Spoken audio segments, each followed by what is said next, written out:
Kalau kita nggak kenal, terus aswaja, bisa-bisa nyangka yang itu aswaja, padahal bukan. Terus, agar dapat mengidentifikasi yang mana ajaran salafus soleh yang sebenarnya, aswaja yang benarnya, di antara yang mengaku-ngaku. Ya, supaya bisa membedakan.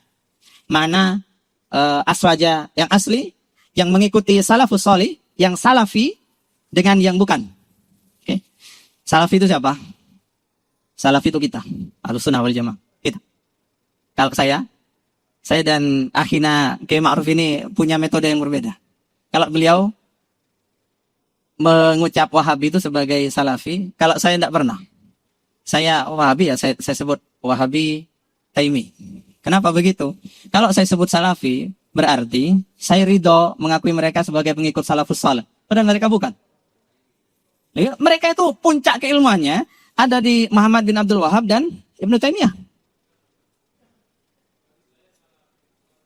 Oke. Oke. Oke. Dan ada banyak pertimbangan memang untuk ada yang nyebut mereka Salafi karena apa? Tidak masalah. Kalau saya sendiri, ini saya sendiri. Ya. Misal nanti saya jelaskan nanti, saya buktikan nanti. Mereka itu tidak ikut Salafus Saleh. Ya, misal contoh saja. Ikut Salafus Saleh misalkan. Ya, misal Imam Ahmad. Imam Ahmad memperbolehkan tawasul istighosah, nanti dijelaskan oleh akhina Kiai Ma'ruf Fazil. Mereka ikut enggak? Enggak. Enggak ikut. Kenapa? Karena Ibnu Taimiyah melarang. Berarti ikut siapa? Ibnu Taimiyah. Mereka kadang menukil, oh ini Ibnu Qutaibah misalkan. Ibnu Qutaibah karena Ibnu Qutaibah menetapkan Allah itu istiqrar alal ars. Diambil itu. Tapi Ibnu Qutaibah sendiri mentakwil. Yadullah itu artinya kekuatan. Qudrah. Oh berarti ini salah. Kenapa? Karena Ibnu Taimiyah enggak mau. Berarti ikut siapa? Ibnu Taimiyah. Ini perlu dipertanyakan.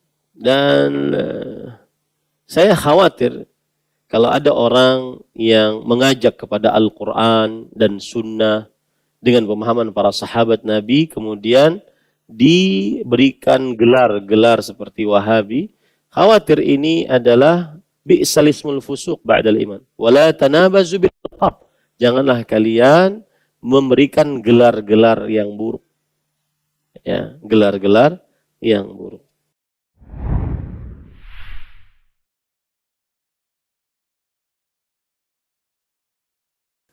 Ini harus ditanya dulu. Orang Wahabi itu orang mana gitu. Kemudian kalau ditanya kenapa mereka tidak bermadzhab Taimiyah saja? Apakah karena Syekhul Islam Taimiyah bukan derajatnya imam sebagaimana Imam Syafi'i, Imam Ahmad bin Hanbal, Imam Nu'man bin Thabit, Imam Hanafi dan Imam Malik bin Anas? Jawabannya para ikhwan yang dirahmati oleh Allah, Syekhul Islam Ibnu Taimiyah rahimahullah beliau bermadzhab Hambali. Syekhul Islam Ibnu Taimiyah rahimahullah beliau bermadzhab Hambali. Maka pada saat itu orang-orang yang mengikuti ajaran Imam Ahmad bin Hanbal, maka dia adalah orang-orang yang bermadzhab Hambali. Demikian. Dan para ikhwan yang dirahmati Allah, dakwah sunnah manhaj salaf adalah dakwah yang mengajak kepada mengerjakan sunnah Rasul sallallahu alaihi wasallam. Manhaj salaf adalah mengajak orang untuk beribadah sesuai dengan pemahaman para sahabat Nabi radhiyallahu anhu dalam memahami Al-Qur'an dan hadis Rasul sallallahu alaihi wasallam. Maka mereka adalah orang-orang yang terbaik, dijamin surga, dijamin diridhai oleh Allah, manusia-manusia terbaik dari umat Rasul sallallahu alaihi wasallam, khairun nasi qarni tsumma alladziina yalunhum tsumma alladziina yalunhum. Sebaik-baik manusia adalah kurunku, yaitu para sahabat, dan setelahnya para tabi'in, para tabi'ut tabi'in. Nah, manhaj salaf adalah tata cara beragama mengikuti para sahabat. Memahami Al-Qur'an, hadis Rasul dengan pemahaman para sahabat. Dan saya kira tidak ada salahnya di situ. Makanya tadi harus ditanyakan, oh, Wahabi itu di mana? Pendaftarannya di mana? Ya, ada ERT-nya apa? Kalau organisasi lain kan ada KTA, kartu tanda anggota. Kita nggak ada kartu tanda anggota. Ini perlu dipertanyakan. Dan saya khawatir kalau ada orang yang mengajak kepada Al-Quran dan Sunnah dengan pemahaman para sahabat Nabi, kemudian diberikan gelar-gelar seperti Wahabi, khawatir ini adalah bi'sal ismul fusuq ba'dal iman. Wala tanabazu bil alqab. Janganlah kalian memberikan gelar-gelar yang buruk.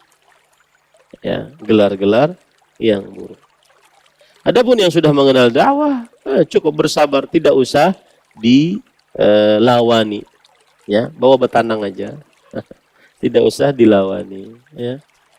Kalau yang sudah mengenal dakwah, kata Rasulullah SAW, ya'ti 'alan nasi zaman as-sabiru 'ala dini qal qabid 'al jamr. Akan datang kepada manusia suatu masa orang yang bersabar di atas agamanya seperti memegang batu api. Dia harus kuat, harus sabar, harus teguh, harus kokoh. Ya, wallahu a'lam.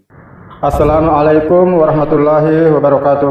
Sampai jumpa kembali di World Islam Channel.